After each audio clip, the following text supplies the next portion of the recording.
Depuis le jeudi 4 mars 15h, nous occupons le théâtre de l'Odéon. Cela fait 1 an que nous, travailleuses de la culture, de l'événementiel et du tourisme, sommes dans l'incapacité de travailler et de vivre de nos métiers. Face à l'engorgement des hôpitaux, conséquence d'une casse systématique du système public de santé, le choix du gouvernement est clair.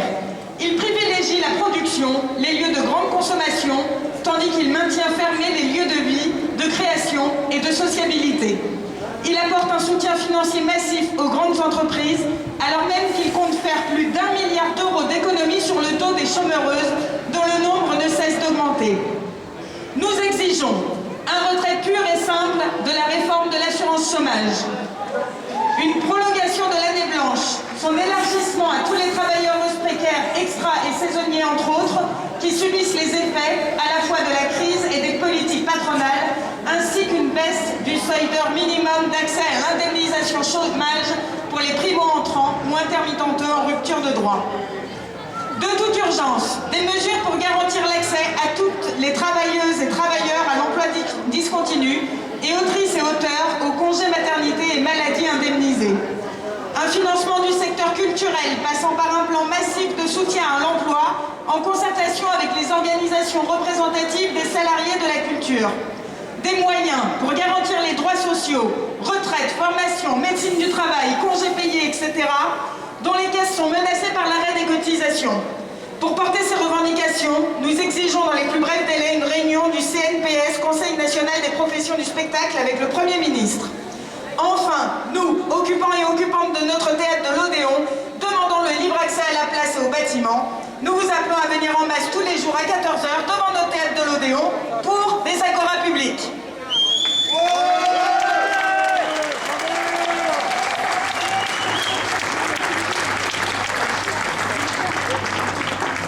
Je vais juste rajouter 2 choses sur le dossier assurance chômage.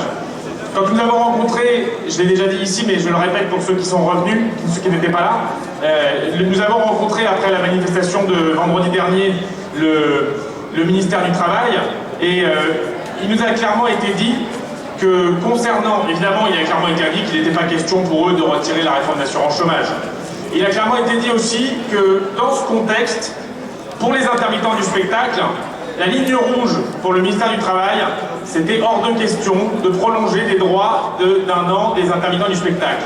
Donc ce qu'on a dit depuis le début, comme quoi nous sommes dans le même bateau, c'est exactement ça. Il y aura des miettes pour certains intermittents du spectacle, les plus touchés, etc. Mais sans doute pas de prolongation des droits comme celle qu'on a obtenue au printemps dernier, parce qu'il y a le contexte de la réforme d'assurance chômage et que l'équité, c'est le nivellement par le bas, tel qu'il l'imagine. Donc on est complètement dans le même bateau. On se bat pas simplement, moi je suis responsable du dossier au niveau de la Confédération pour faire annuler cette réforme d'assurance chômage qui est complètement scandaleuse, qui va faire 1 150 000 personnes qui vont voir leurs allocations baisser dès le mois de juillet, puis d'autres qui vont s'en voir privés à une date indéterminée, mais fin 2021 ou 2022, les jeunes. Mais c'est aussi parce que c'est l'intérêt des intervenants du spectacle. Même si on ne se bat que pour soi-même, je vais dire cyniquement, c'est de se battre pour faire annuler cette réforme. On va le faire en faisant un recours au Conseil d'État à nouveau. On avait gagné l'annulation du point dont la réglementation est changée pour le mois de juillet, mais en fait qui ne change pas grand-chose. On avait gagné au mois de novembre dernier au Conseil d'État, et donc on va retourner au Conseil d'État le plus rapidement possible, tenter un recours suspensif au mois d'avril. Et on pense qu'on a plein de choses pour exploser ce décret qui est en plus même pas bien préparé juridiquement et qui n'a aucun impact. Je pense qu'ils en ont peur parce que les chiffres que l'UNEDIC a sortis la semaine dernière et qu'on a largement fait passer dans la presse, il a fallu 2 ministres, Bruno Le Maire et Madame Borne, hier pour dire non, mais ces chiffres, on ne sait pas s'ils sont fiables. Oui, mais on n'a pas les chiffres du gouvernement. Il n'y a pas l'étude d'impact du gouvernement. Il fait une mesure qui va faire baisser les droits de plus d'1 million de chômeurs dès le mois de juillet et qui va en virer 800 000 autres, mais il n'y a pas de chiffres du gouvernement. Allez hop, on balance une réforme qui fait 4 milliards d'économies sur 2 ans et demi, 3 ans. Mais on ne voit pas quel est l'impact sur ceux que ça concerne. Donc ces gens sont déconnectés du réel, ou alors ils sont très très connectés à un réel dont on ne veut pas, et on va se battre à la fois au Conseil d'État, et on continue toutes les actions. Il faut qu'on étende non seulement le mouvement d'occupation, mais les batailles pour faire annuler cette réformation au chômage, et obtenir une autre protection sociale qui couvre tout le monde, et qui assure véritablement un revenu décent, un revenu à tous ceux qui ont droit au travail, et qui en soient privés. On continue.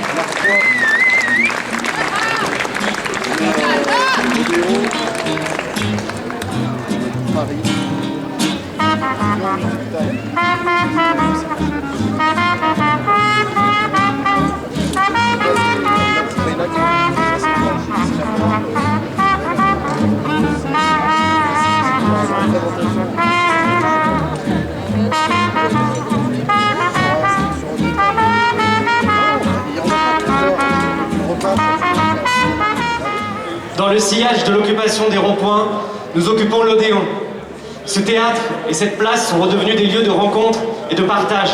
Une tribune quotidienne où depuis le 4 mars s'expriment les luttes et les colères. Nous réinventons toutes et tous ensemble un service public essentiel.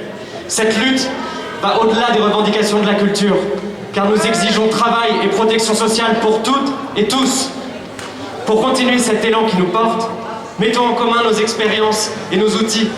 Occupons nos lieux de travail pour s'organiser. Occupons les lieux de culture pour converger. Et occupons tous les lieux où nos vies se décident pour se réapproprier notre avenir. Le théâtre de la Cité à Toulouse, la SMAC de Paloma à Nîmes, le théâtre de la Maison du Peuple à Millau, le cratère Scène Nationale à Alès, le théâtre du Monde, le cirque Arcide 32 à Auch, le théâtre des 13 vents CDN à Montpellier, la Scène Nationale, archipel de Thau à 7, occupé. Dans les pays de la Loire, l'opéra Gralin Nantes, occupé.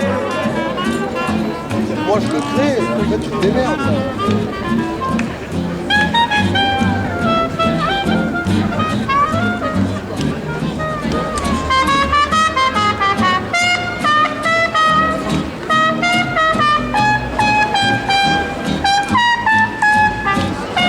Il n'y a rien, à la place de Léon.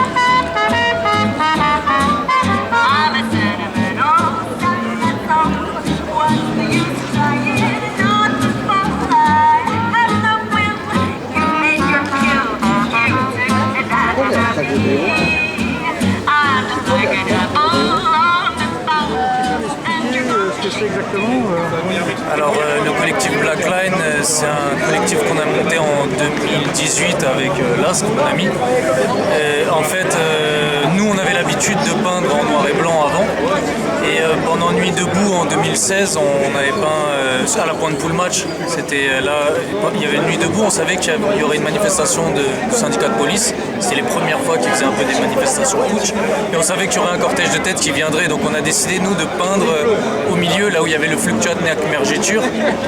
Là, l'hommage des attentats, il était à moitié repeint, il restait plus que Fluctuat. Donc nous, on a dessiné sur le coup un tableau un peu dans l'univers de Delacroix. Là, ce qu'il a fait une Marianne avec un cocktail et une veste en cuir. Moi, j'ai fait une émeute. Et en fait, c'est dans la rue pendant qu'on peignait que la voiture de police s'est fait incendier. Et en fait, du coup, moi, je l'ai peint en temps réel. Et à partir de là, donc on a fait notre fresque. 3 heures après, la fresque s'est fait censurer sur un mur autorisé et légal. Comme c'était juste après que Hollande avait annoncé par rapport aux caricatures qu'il y avait un droit de liberté d'expression, on s'est dit c'est impressionnant que nous, on se fasse censurer sur un mur d'expression libre juste parce qu'on n'a pas la réalité au moment où elle se passe, comme un média sauvage en fait. Et après toutes les peintures qu'on a fait avec l'Asque, on s'est fait à chaque fois censurer. Alors qu'ils gardaient les fresques autour, ils censuraient que les nôtres. Et pour les 50 ans de mai 68, on s'est dit pourquoi on ne ferait pas un mouvement d'appeler tous les affichistes de notre époque. Tous les artistes de notre époque, c'est les graffeurs, c'est les vandales, c'est les street artistes. Et du coup, on a lancé, au début on croyait faire une seule fresque. C'était fake démocratiste au moment des fake news, en disant voilà, le code couleur c'est noir et blanc. Comme ça on se démarque de l'esthétique street art. Notre but c'est pas de faire de l'esthétique, c'est de faire un message comme une photo qui capturerait la réalité en temps réel. Et on a organisé le premier rue Ordener et après ça a fait un effet boule de neige. On a reçu des demandes et on en a fait toutes les semaines.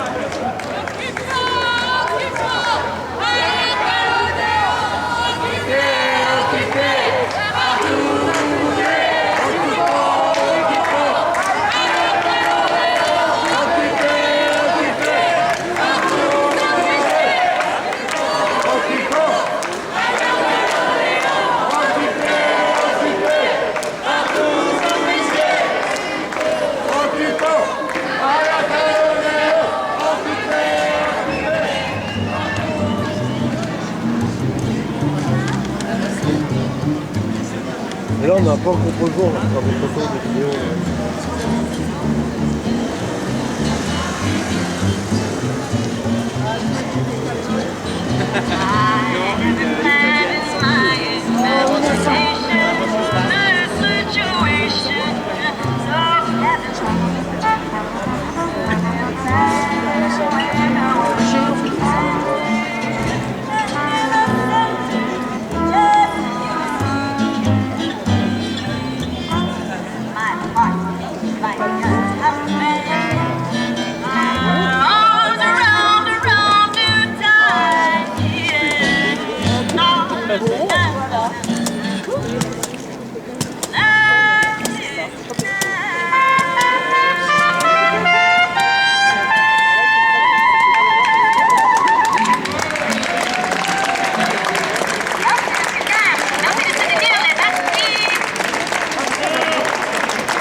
Je vais lancer un live sur Instagram.